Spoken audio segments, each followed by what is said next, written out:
E aí, já pensou em ganhar muito dinheiro com um canal de corte igual esse daqui que você está assistindo? No primeiro link da descrição temos um aulão para você que quer começar um canal de cortes e faturar muito aqui na internet. Também teremos planilhas que irão te ajudar na hora de organizar a produção do seu canal. Tá esperando o quê?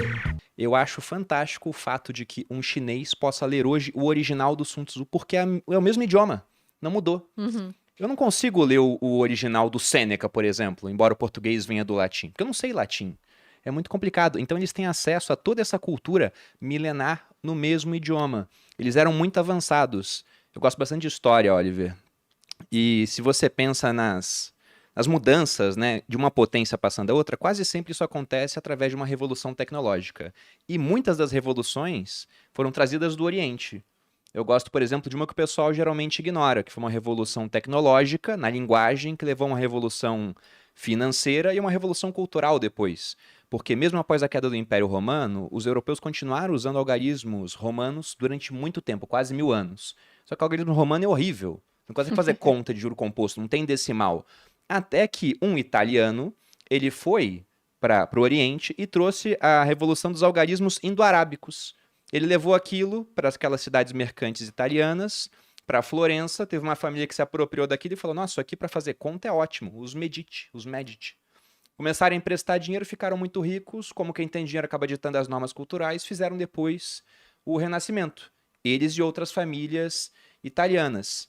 E o Império Otomano, por exemplo, derrubou a Constantinopla, né, que era dos romanos, o Império Bizantino, usando pólvora, que era uma invenção chinesa, que usava há muito tempo para fogos de artifício, até que o Maomé II pensou, e se eu fazer um grande canhão com esse negócio aqui? Será que não vai dar um bom? E foi lá e derrubou as muralhas de Constantinopla.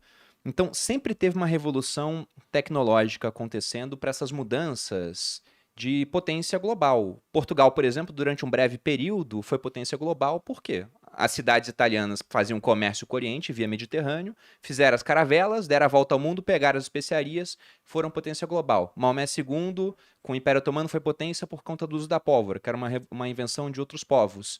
E tem gente que abriu mão de ser potência porque não adotou as revoluções tecnológicas. Você citou, por exemplo, o Japão. O Japão, eles demoraram para usar a pólvora, mesmo estando do lado dos chineses, e só começaram a usar armas de fogo quando os americanos pararam com o navio de guerra lá e forçaram os portos a abrir. E aí, no Armas de Hermes e Aço, Jerry Diamond, que é o autor do livro, ele fala que um dos motivos pelos quais algumas tecnologias não são adotadas é que as pessoas não acham que há prestígio no uso daquilo. Então, os samurais com essas espadas não gostavam de quem atacava à distância.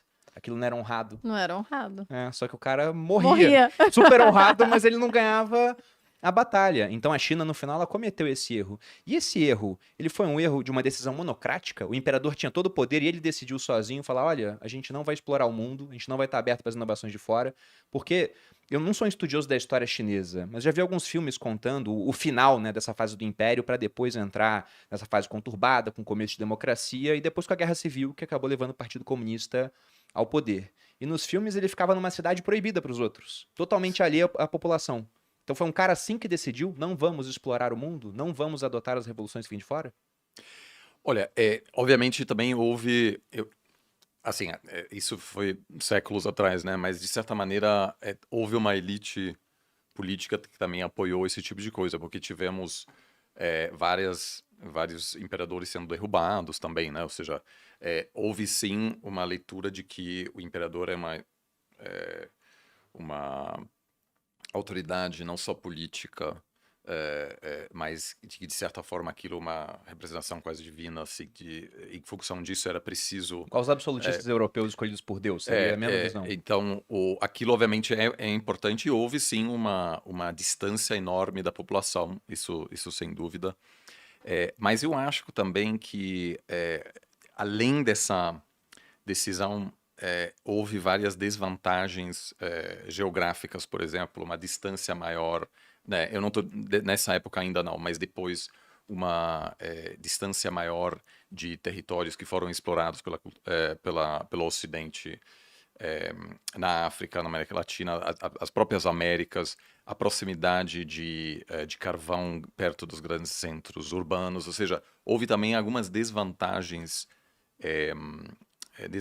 geográficas.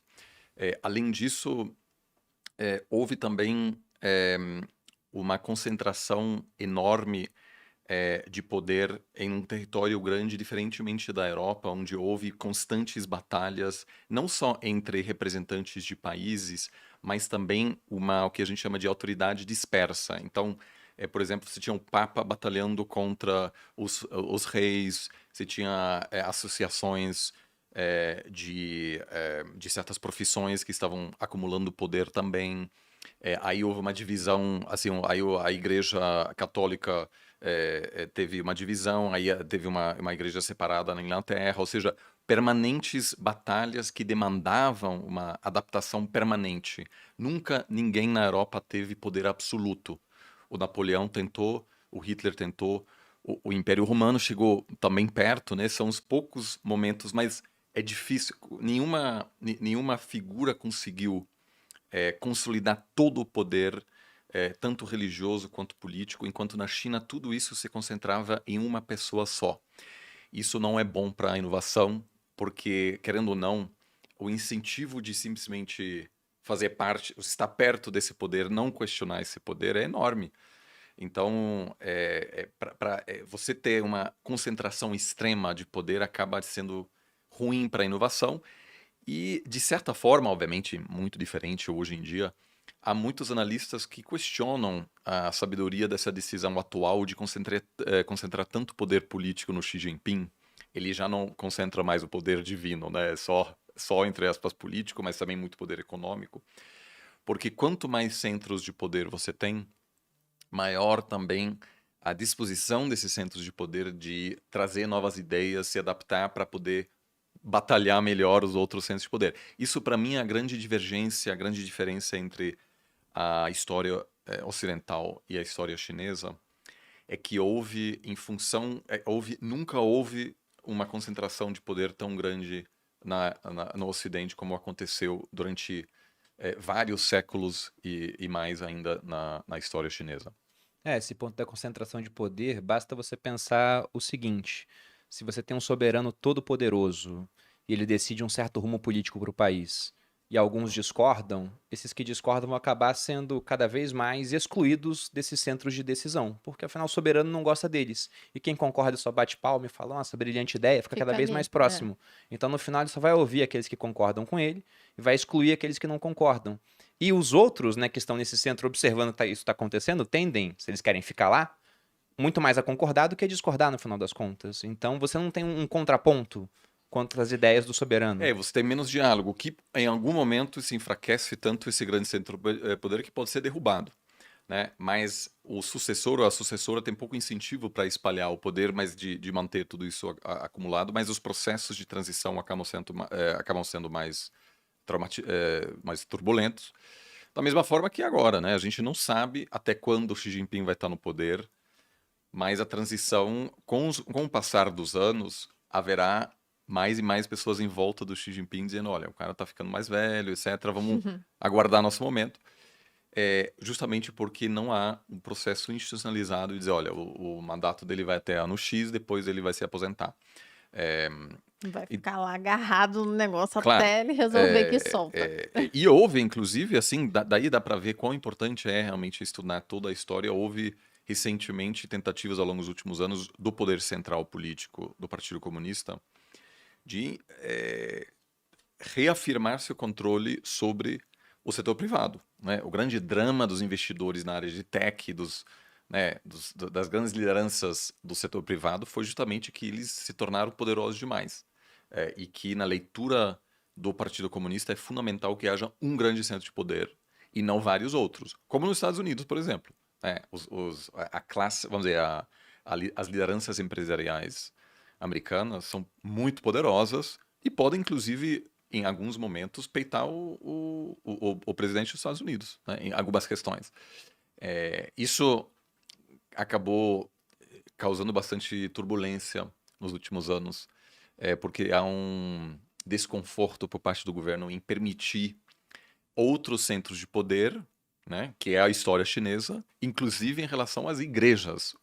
Eu tenho vários amigos chineses que são cristãos, que viraram cristãos ao longo dos últimos anos, e me contaram das dificuldades, inclusive os riscos profissionais, porque várias dessas igrejas são informais, porque existem algumas igrejas oficiais, mas os bispos da Igreja Católica precisam ser aprovados pelo governo chinês. Isso é fruto de uma negociação entre o Vaticano e a Igreja o governo comunista da China em 2018.